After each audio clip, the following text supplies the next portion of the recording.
Hello, and welcome to my talk on the glorious geology of Iceland.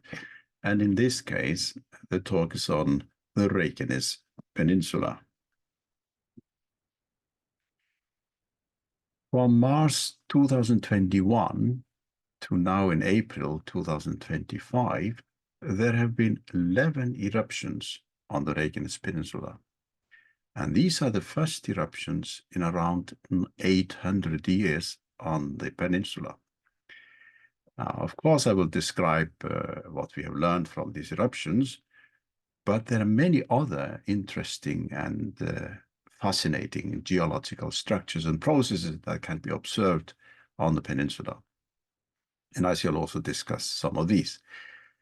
The numbers here indicate the stops where we will have a look around and discuss processes and structures we can see.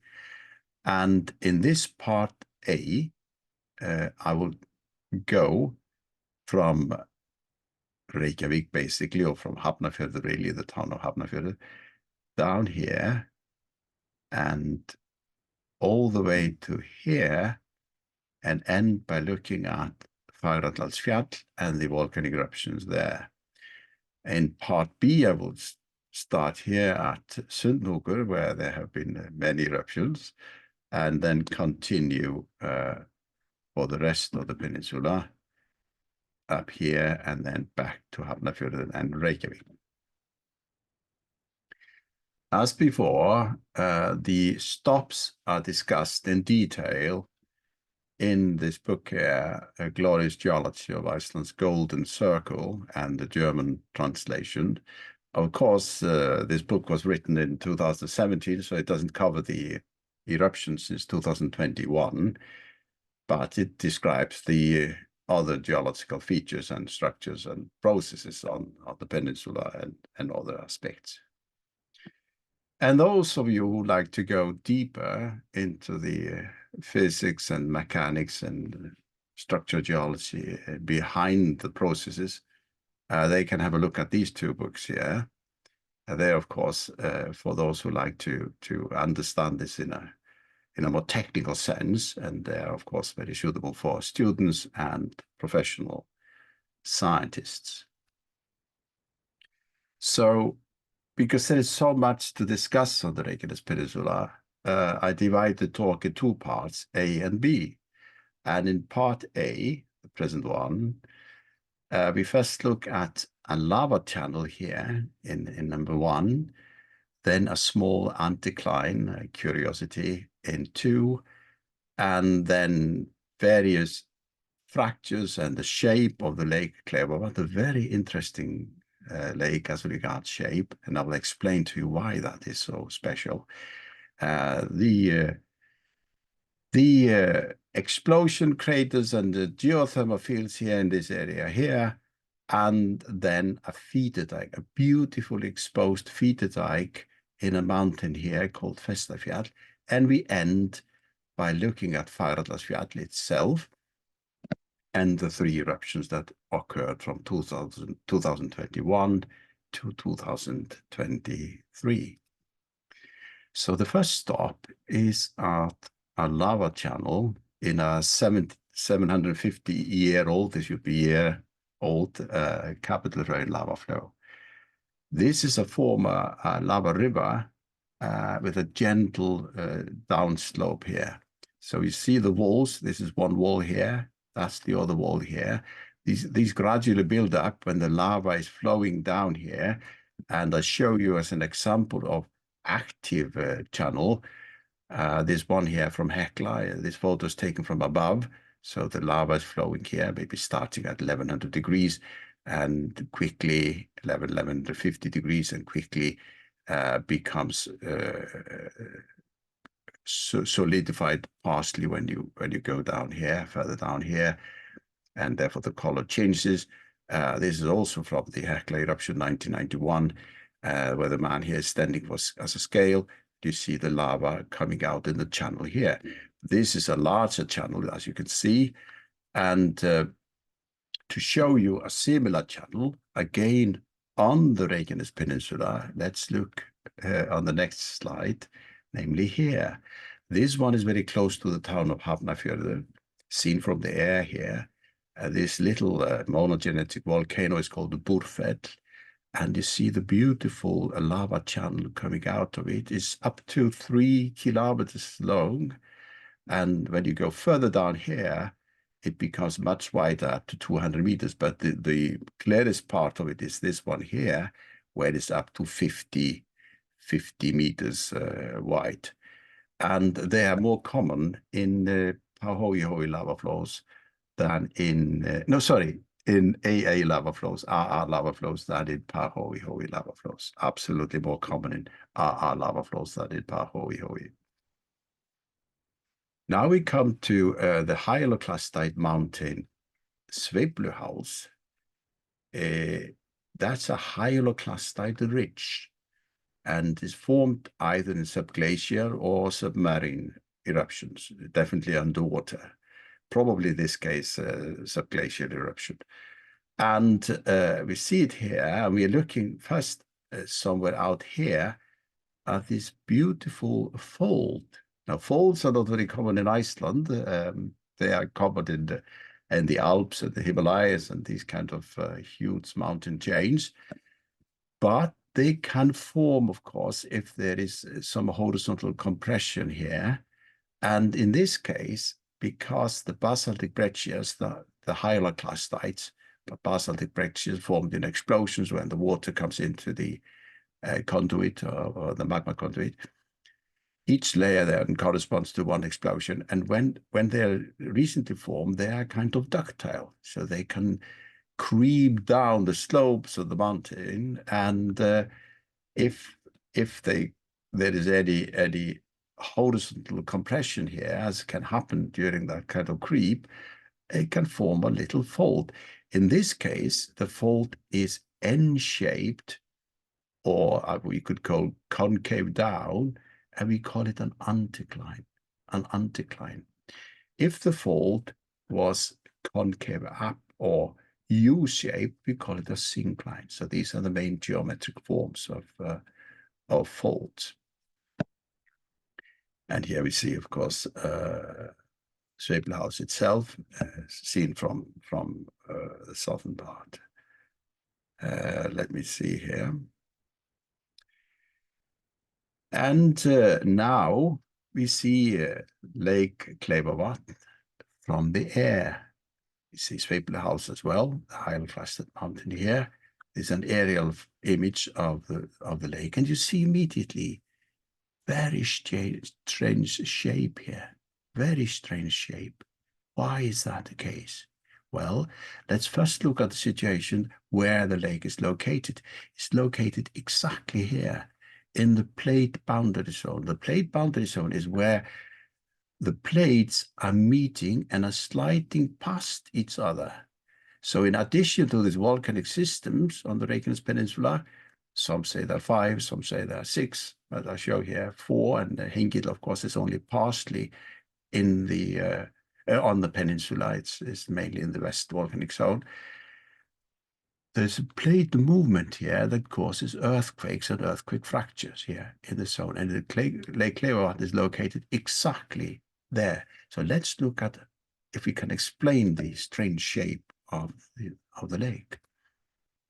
Well, if we map the fracture pattern around the lake, we see there are 4 sets of fractures. 4 sets of fractures.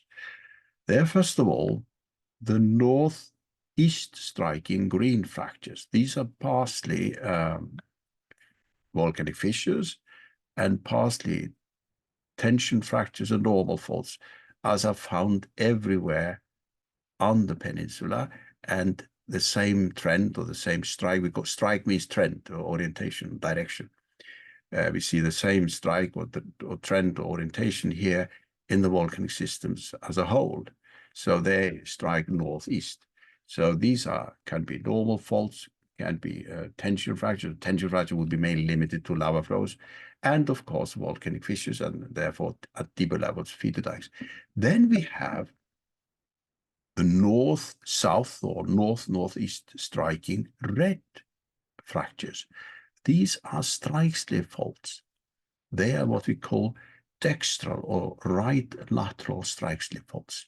And then they have associated with them these orange ones, which strike east-northeast.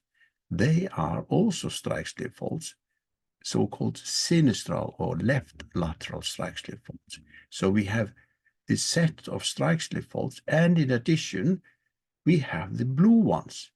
What are the blue ones? They are a little bit difficult to understand or explain, but presumably they're related to the effects of dike emplacements, as are currently, of course, taking place on the Reykjanes Peninsula.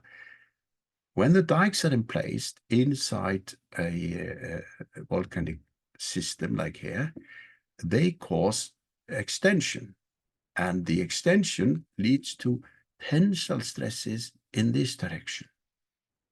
It's like an ellipse being filled with some material causing pressure, then you get tension in this direction. And part of the northwest striking fractures are probably related to this tension, and they have a huge impact on the landscape. Now let's look at the landscape in southwest Iceland.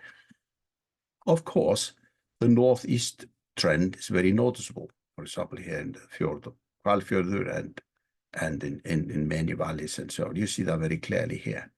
So that's what you expect anyway. See it here, of course, in the rift zone.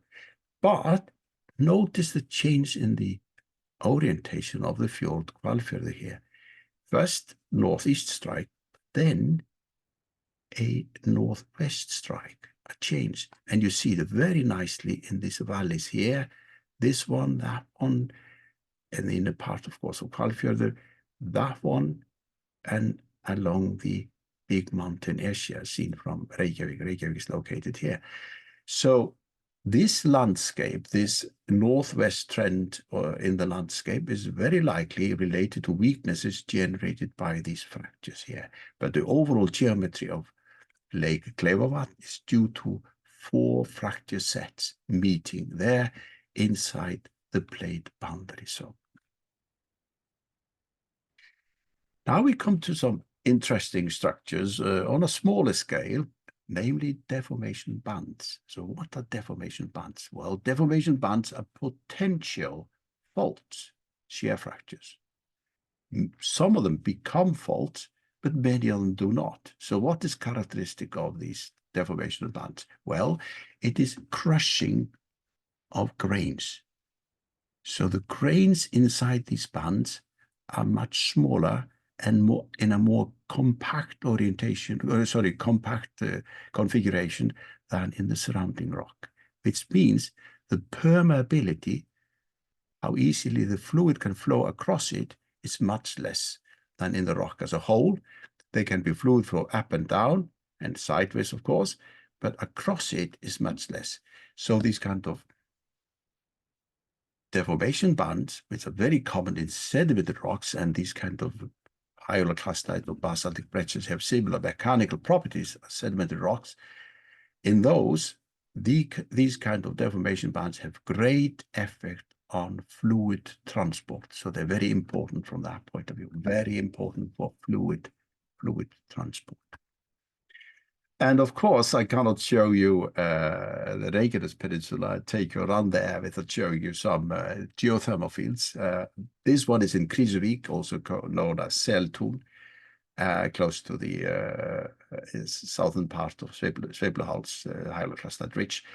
And we have here mud pots and boiling hot springs and so on and so forth. It's well worth looking at. But one of the things we should ask ourselves, why is it there? Why is this geothermal field there? And the answer is very clear, again, related to the tectonic fractures. There is, in this area here, north-northeast striking strike slip fault, exactly at this location. And because the fault is active, then it maintains its permeability, so it allows water from rain and snow to migrate to great depths, take up the heat, and then come up again as geothermal. So geothermal fields for permeability depend on tectonic activity, on earthquake activity. If the earthquake activity dies out, the permeability goes down and the hot springs die out.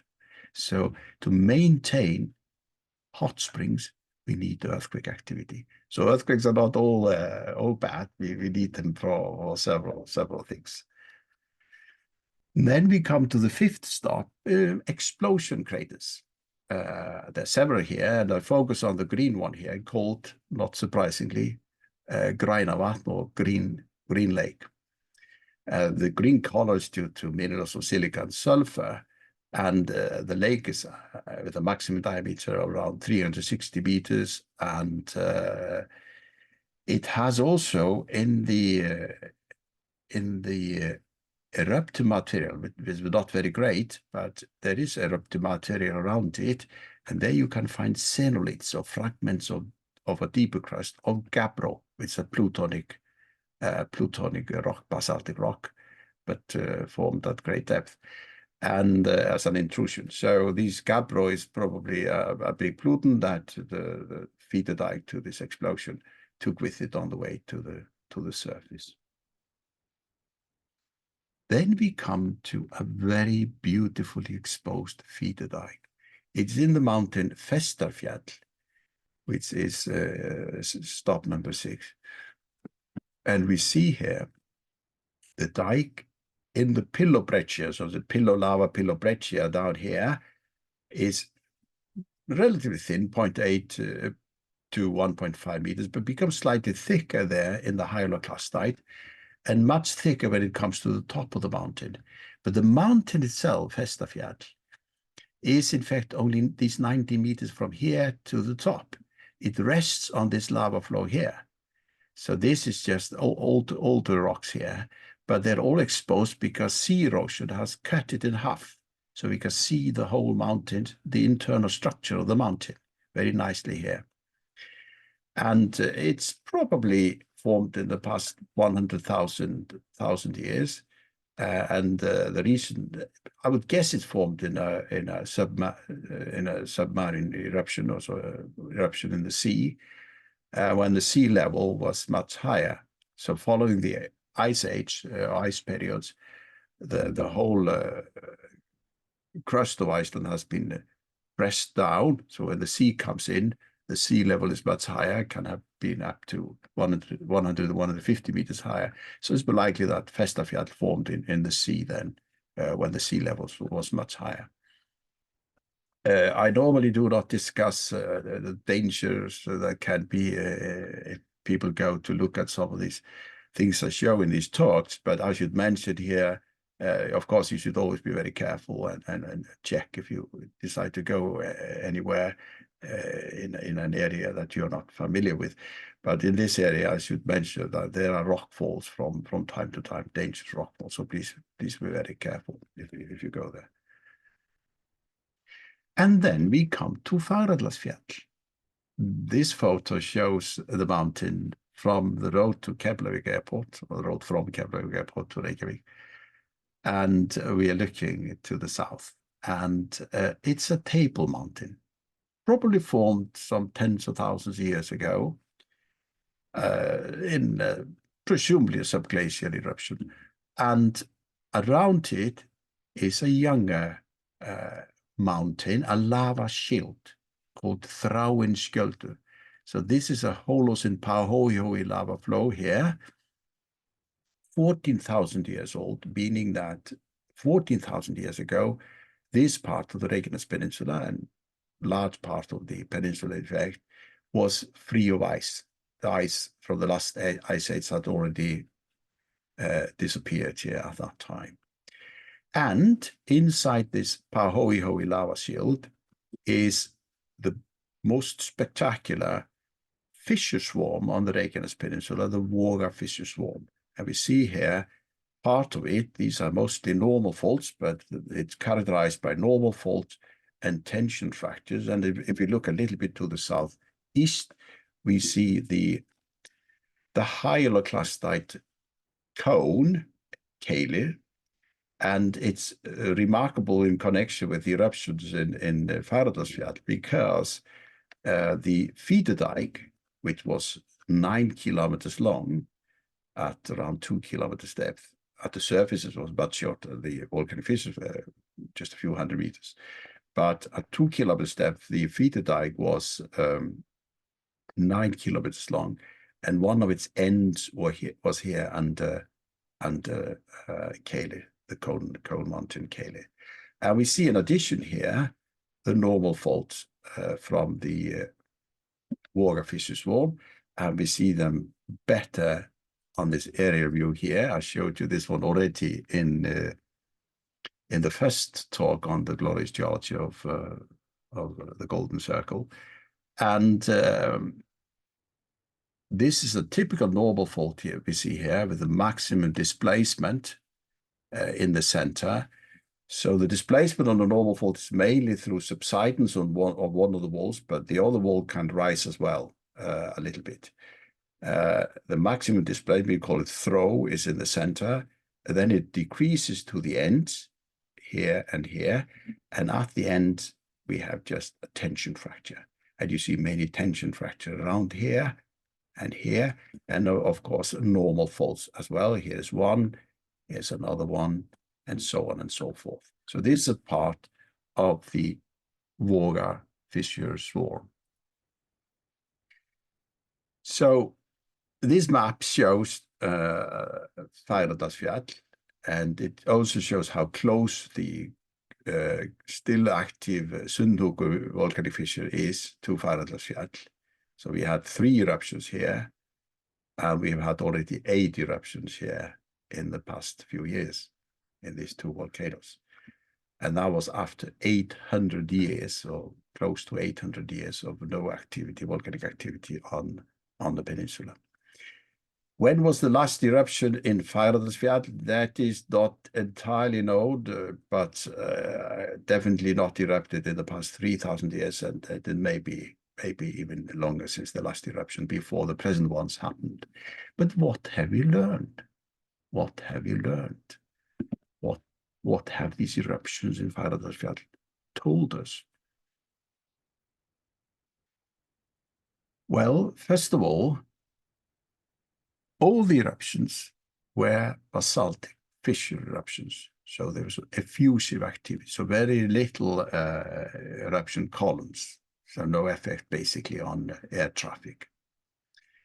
Now we see here in the second eruption in August 2022 from the air, we see the volcanic fissure. There was only 300 to 400 meters long, so very short, and the maximum volumetric flow rate or effusion rate, that means the amount of magma coming up through the fissure per unit time. Per unit time is here second, so this is cubic meters per second.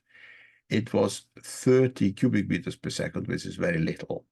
It was even less in the first one, maximum 17 cubic meters per second, and somewhat greater in the third one, 2023, 50 cubic meters per second maximum. But because the first one lasted so long, it produced much larger lava fields than the second and the third. But all these effusion rates are very small when you compare with other relatively small eruptions. Let's look at the Hekla 1991 eruption. That one, in the beginning, in the first 2 days, had an effusion rate of at least 800 cubic meters per second. So much, much more powerful than these eruptions in Fagradalsfjall. But let's look a little bit closer at what's happening here. The volcanic fissure goes into this Hyaloclastite mountains and then stops. Yes, you could say it's presumably because of elevation difference, only partially. One main reason why it's so difficult for a volcanic fissure to go into a hyaloclastite mountain is that they are more tough. The basaltic breccias is a more tough material than lava flows. So lava flows are more brittle. And what does it mean? It means to fracture a lava flow requires less energy by the feeder-dike than to fracture a hyaloclastite layer or mountain. So we say that the hyaloclastite is tough, is a tough material, whereas the lava flows are brittle materials. And we see here that it ends there, and this is nothing unique. So we measure this toughness as energy, as a joule per square meter. That is what needs to be put into the system to propagate the fracture, in this case, the hyaloclastite fissure, the hyaloclastite into the hyaloclastite mountain. So in this case, the volcanic fissure. And this is nothing unique. Look at this one. This is the largest eruption in Iceland in the past, well, 1,000 years at least. And it produced 15 cubic kilometers of lava, enormous amount. And the volcanic fissure as a whole was 27 kilometers long. I only show part of it here, which means that the feeder-dike was probably 30, 40 kilometers long. So there must have been enormous energy available. And yet, it was not able, this fissure, this feeder-dike, to propagate through this little mountain that we call Laki. This is a small hyaloclastite mountain. Nothing remarkable about it. Small hyaloclastite mountain. The volcanic fissure from both sides, you see it very nicely here, and you see it also there. Both sides went into the mountain, but was unable to propagate through. Why?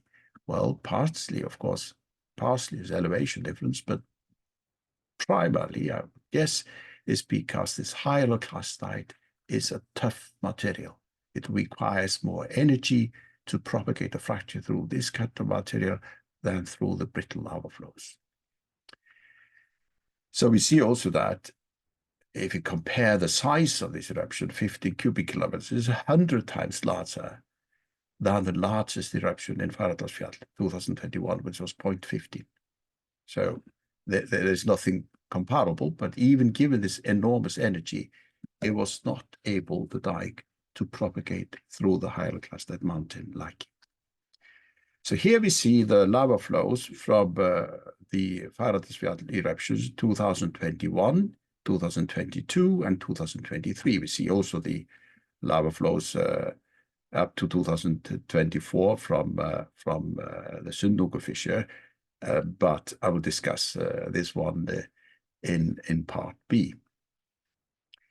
And we see that the volumes, as I said, of the first one was 0.15 cubic kilometers. The other ones, 2022 and 2023, were only 0.015. So how does this compare with other fissure eruptions on the Reykjanes Peninsula? Well, I compiled data on this many years ago. And if we look at the average fissure eruption on the Reykjanes Peninsula in a Holocene, which for strictly speaking, Holocene is in the past 11,700 years, but in the case of Reykjanes Peninsula, it was ice-free, partially at least 14,000 years ago. So the average there is 0.11 cubic kilometers, so very similar to the largest one in Fagradalsfjall. But the average is not the most typical, the most common, because these are so-called power laws or negative exponential laws. That means there's a lot of small things, small lava flows, and very few large ones. So the most common lava volume in the Reykjanes Peninsula, on the Reykjanes Peninsula, is in fact exactly the same as in the 2021 and 2023 eruption in Fagradalsfjall, namely 0.015 cubic kilometers. So we see this is in harmony with what you would expect on the Reykjanes Peninsula. So what have we learned from these eruptions?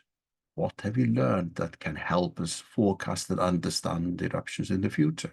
Well, of course, we've got a lot of information about, generally from about hazards and eruption forecasting in general, the flowing lava, the chemistry and petrology, and the lava fountains, for example. But from a volcanotectonic point of view, the main results relate to two things. Namely, we were able to locate the magma source, and secondly, we were able to follow or monitor the movement of the magma to the surface. Both of these are of fundamental importance as regards hazards and, of course, a reliable eruption and forecasts, of course. So many years ago, using general principles from volcanotectonics and fluid transport in rocks, I suggested that each volcanic system in Iceland, including those on the Reykjanes Peninsula, is supplied with magma from a deep-seated magma reservoir. And those who have a central or polygenetic volcano in addition, like Hengill, but not the rest of the volcanic systems here, receives magma from a magma chamber, and the chamber itself is supplied with magma from the reservoir. So if you look at it here, two systems, let's say Blaufjall, which is here, and Hengill, which is there. So Hengill is a central volcano.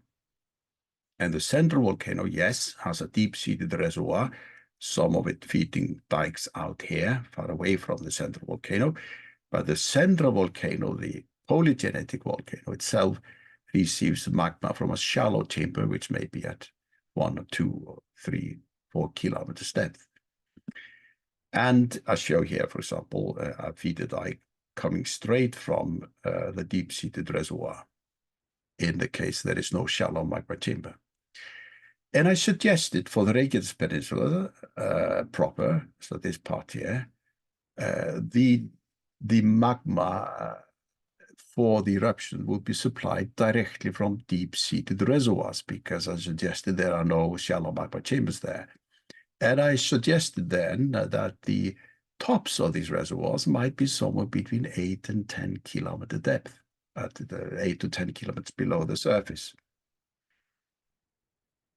And I suggested also when a dike coming from, say, a deep-seated reservoir propagates vertically initially, meets with a layer or unit where the stress field is unfavorable for vertical propagation, we call it a stress barrier, then 3 things could happen. The dike could stop altogether, become arrested.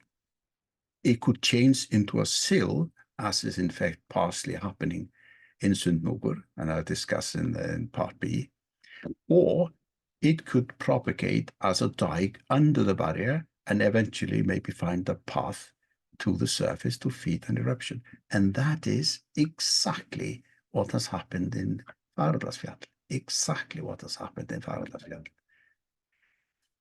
So we were able, my colleagues and I, to locate, first of all, the magma reservoir beneath Fagradalsfjall. And that's the first location of a magma reservoir with seismic methods on the Reykjanes Peninsula. And we found that the top of the chamber, of the reservoir, I call the shallow magma sources, I call them chambers, and the deep-seated ones I call reservoirs. And not everyone uses that kind of terminology. And the top we found is at 9 kilometers depth, so exactly as I had forecasted many years ago. Now, please be careful here. This is only the top. We cannot see deeper with the earthquakes with the seismicity at around 12 kilometers. The resolution is not good enough below that. So these reservoirs, even if the top is at 9, they are many kilometers thick. So they extend to depths of, say, at least 12, 15, or even 20 kilometers depth. Therefore, we don't really know. But the top was the main point here, because that one is where the rupture occurred, and we were able to locate the rupture here and then follow the propagation of the dike. And you see clearly here, based on this, each point is an earthquake, location of an earthquake. You see that the dike became arrested for a while at around 2 kilometers depth, exactly as I was indicating in the schematic model on the last slide. And then, of course, after propagating vertically to that depth, magma was still coming in, so it propagated laterally under that kind of stress barrier until finally it found a path to the surface, this red broken line, where a tiny little fissure formed. So remember, The overall dike is around 9 kilometers long at 2 kilometers depth, where most of it became arrested.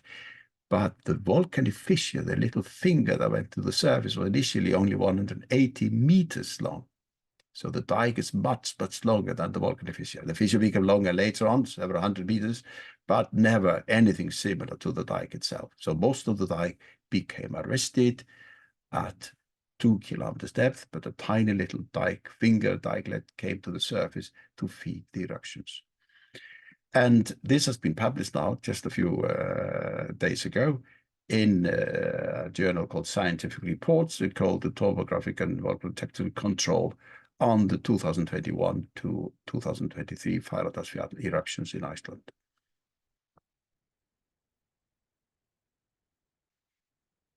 So the research show that the dike, as I say, became mostly arrested at 2 kilometer depth. Now, what would that dike look like if we could go down there, if we could really see it? Well, in a way we can. If we go here to Hvalfjörður, the whale fjord, and walk along the coast here, we see dikes at around 1,200 meters depth. The fjord has been formed by glacial erosion, held by these northwest trending fractures, and we are seeing there roughly 1,200 meters into the old crust. And there we see a dike like that. This dike is, well, 3 to 4 meters thick and basaltic, and probably similar to the dike that became arrested in Fagradalsfjall at 2 kilometers depth. The part of the dike in Fagradalsfjall that went finally to the surface, the little finger, is more similar to this one, because the opening at the surface was only 20-30 centimeters based on satellite data that other people have published. And this dike here, which is also on the Reykjanes Peninsula, and I discuss in part B, is in fact 20-30 centimeters thick here and becomes thinner. This one didn't go to the surface, but nearby, 25 meters away, is a feeder dike. So this is a non-feeder, became arrested completely, but the feeder dike is a similar thickness, a little bit thicker than this one. So these are similar to what we would expect in the utmost few hundred meters of the feeder dike to the eruptions in Fagradalsfjall. So this is what the dike may have looked at 2 kilometers depth. This is what it may have looked at just below the surface, where the volcanic fissure came up in 2021. And that's the whole point here. We go into the field, like in Hvalfjörður, which is not many kilometers away from the Reykjanes Peninsula itself, and there we can look at dikes and see what was going on in the crust at around 1,200 meters depth. And we can see arrested dikes, we can see sills and so on, exactly like the things that are happening on the Reykjanes Peninsula today. So we have this unique opportunity in Iceland. We can compare activity today to activity as it was 2 or 3 million years ago in deeply eroded valleys and fjords. And in fact, if you go to southeast Iceland, you can see down to 2 kilometers depth below the original top of the lava pile, and compare with present activity.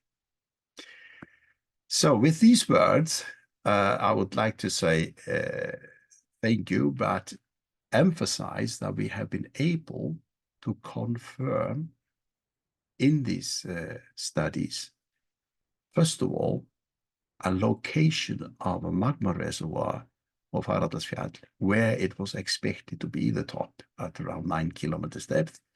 And secondly, to monitor the propagation of the dike that eventually went to the surface to feed the eruptions using earthquakes and in harmony with what we would have expected from volcanotectonic principles that were proposed a long time ago. So with these words, I say simply, thank you very much indeed.